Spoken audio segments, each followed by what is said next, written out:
Hello viewer, welcome back. Today's project is a garlic box. I don't know. I've got this chunk of lime. It's about 7.5 inches and 4x4 approximately. I'm just marking off corner to corner to get the centre, and then I'll get it in between centres on the lathe and turn it into a cylinder. So I'll see you at the next stage. Well, I've just started cutting these corners off, making a start on it. Apparently a garlic box is simply a lidded box. You can fit the lid how you want, outside, inside, with a series of holes in it just to let the garlic breathe, and that's it basically. Everybody that's got one apparently has never been bothered with vampires, so it must be a good thing to have one of these. I'll crack on anyway, see you later.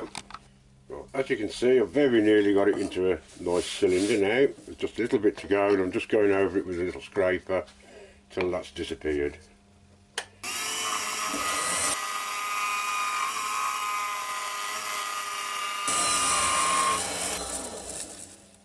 Oh, tiny bit left. But that's it. Then I will put a tenon on that end, a tenon on that end, and cut it about there, and that'll be the lid. That'll be the box itself.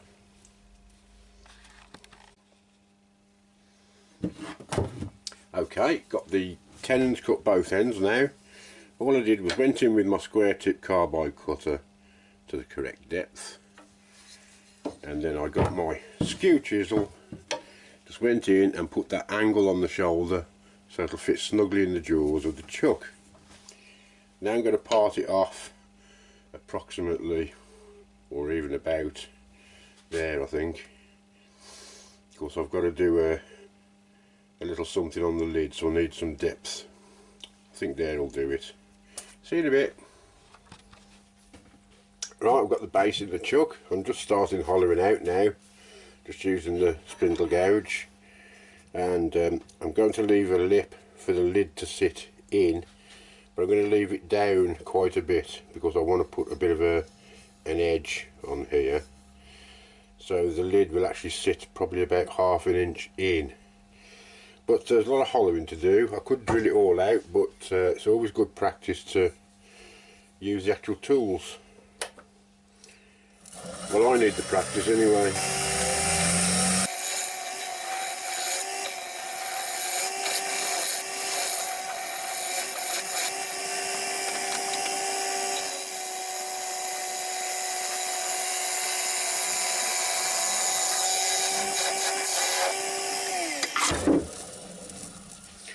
Right, a very good start there. This is a lovely wood to use actually. Lime's used a lot in carving work, but I haven't heard of it being used much in turning, but you get a nice smooth finish on it. What I've done there, I've put it out of the way. That's big enough now for the Jacob's chuck to go in. So I'm going to bore a depth hole in there, which will come down to 1 inch from the bottom, maybe 1/2 inch, and then it'll give me a guide on how deep I want to actually go.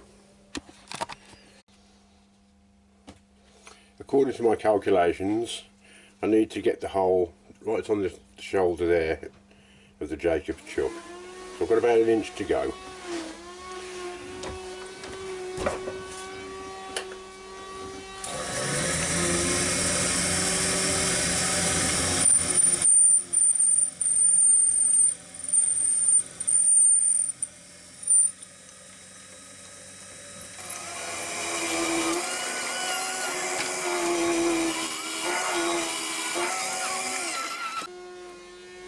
Okay, got the depth hole as deep as I want to go now, so I'm going to hollow out most of this. So there's nothing wrong with drilling it out, it's just that I just want some practice, so I'm going to use the tools.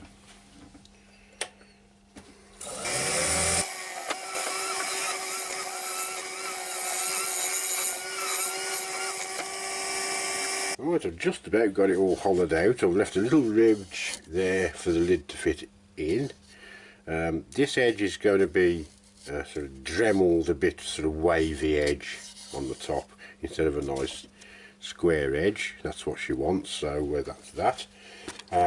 Next thing is, if the camera's picking it up, I've made some little pencil marks. This is where I'm going to drill some holes now. I'm just going to put some little pilot holes in to start with, and then widen them out to about 1/4 inch or so, about 3/8. So I'm going to get on with that now. Right, that's the basic pot with all its random holes in it done. Just roughly sanded on the outside at the moment. No finish or polish or anything on it, because I want to concentrate on doing the lid next. Now, as you remember, I did a tenon, which I'm going to put in the jaws of the chuck, and I'm going to cut quite a deep mortise out of this side.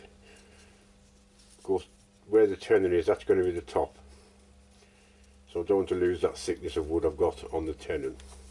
So I'm going to cut a mortise in there and then turn it around and start work on the lid.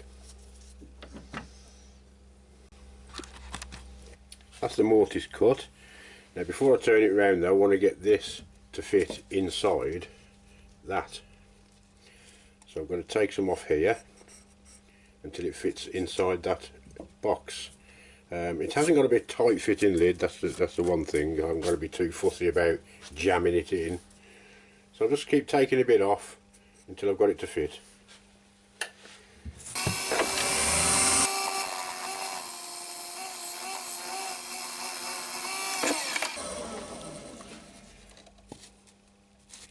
Not much more to go now, just a little at a time,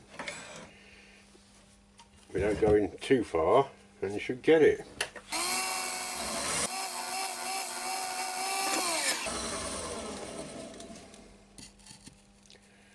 Tiny bit more and that'll do. So I'll see you when I've turned it round.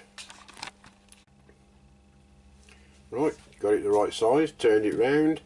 Now I'm going to start putting some shape on this. Take this off here and put a little something on the top, hopefully.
Well, there's the basic pot.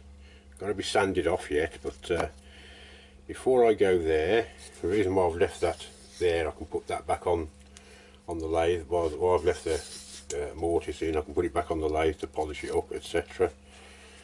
But for the moment, that is the basic pot finished. Now I'm going to take it over to the comfy chair and attack it with a Dremel and maybe a bit of burning. We'll see what happens. Now then, Mrs. Customer wants a bit of a quirky wavy edge on this. She doesn't just want it nice and flat, which is fair enough. So I'm just going to mark a bit off with a pencil, like so, here and there, and gouge it out with a Dremel tool somehow. Then I want to try and make this little garlic clove look a little bit more realistic, so I'm maybe going to burn just a few clove lines in it, just very lightly, and see what I can come up with. Now my camera mount's broke, so I've had to sort of make a temporary job with a selfie stick. It's still, I've got a, let's get this right, 80 grit sanding disc in the little Dremel type tool, and I've just started roughing up these edges, as you can see, because it wants to look like a natural edge. Well, I want it to look, even Mrs. Customer wants it to look like a natural edge, so I'm just digging away with this sanding tool with the lid in place so it all sort of matches up, and this is how you do it.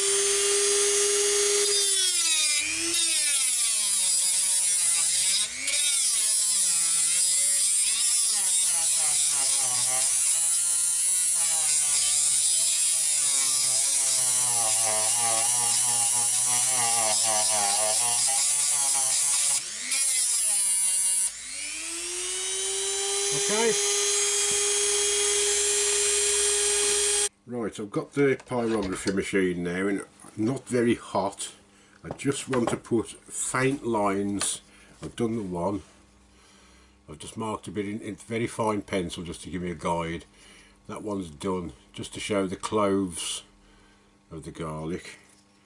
So that's what I'm doing now, and just a very faint line with a very thin nib in the pen.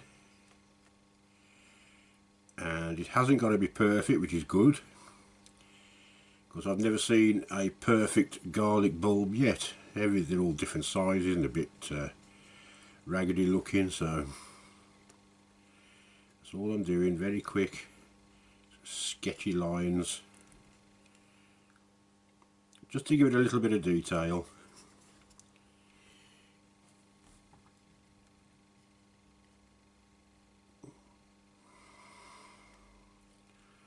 Make it a little bit quirky.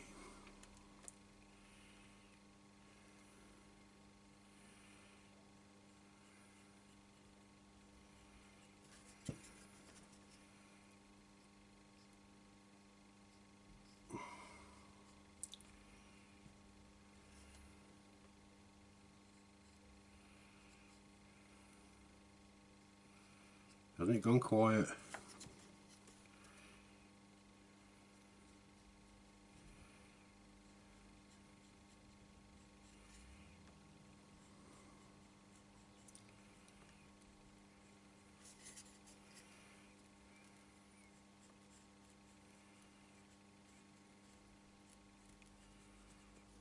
There we go.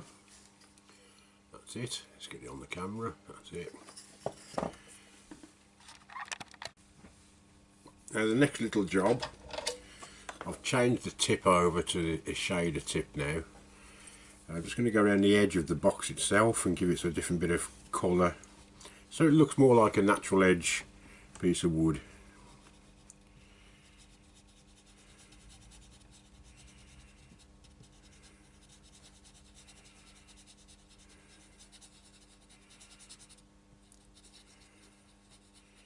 Again, doing it pretty random. It doesn't want to be all exactly the same colour. There's a little bit of dark and a little bit of light, and makes it look even more natural.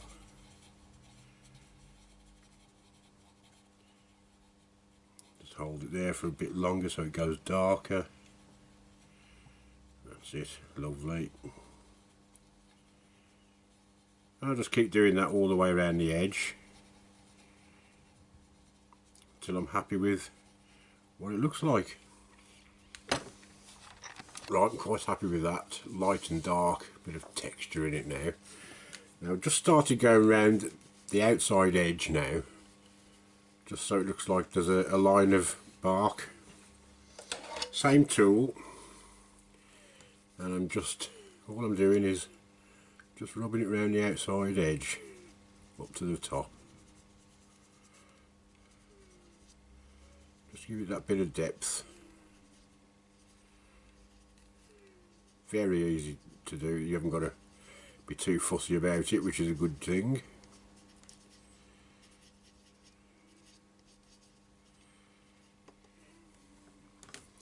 Try and keep it in the camera, that's better.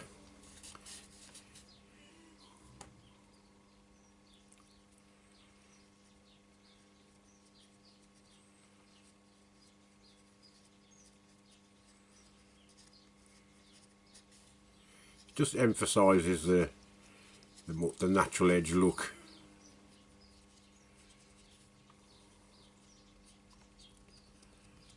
I'll just carry on doing that all the way around. Again, once you're happy with it, stop. Don't try and do any more.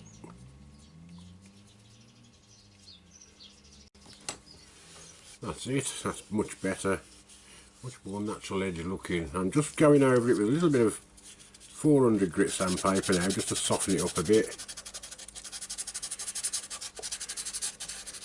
Little inclusions in the wood. This lime hasn't got a lot going for it on its own, so you've got to put something on it, I think. But yeah, I'm going to just give it a coat of sanding sealant, nothing else. I'm not going to polish it. It's a rustic piece. It doesn't need to be all shiny and new.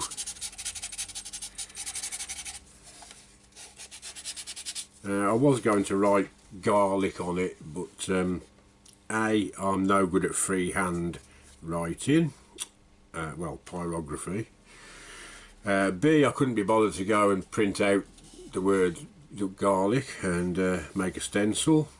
And C, it's pretty obvious that it's got garlic in it anyway, with the garlic on the lid. So that's my excuse anyway. So I'll just sand it down now and give it some sanding sealant and see what it looks like. Well, that's it. I've put a coat of sanding sealant on and just sanded it down to 400, and it's really toned it down quite nicely. A few different shades of the wood showing through now. And it's really toned that, blended it, this edge in. And little garlic bulb on the top. I think that looks fine. It's just right. No rattle in the lid, but it just fits nicely, which is what all you want. So there you go. A rustic looking garlic pot. Ah well. See you soon everybody. Bye.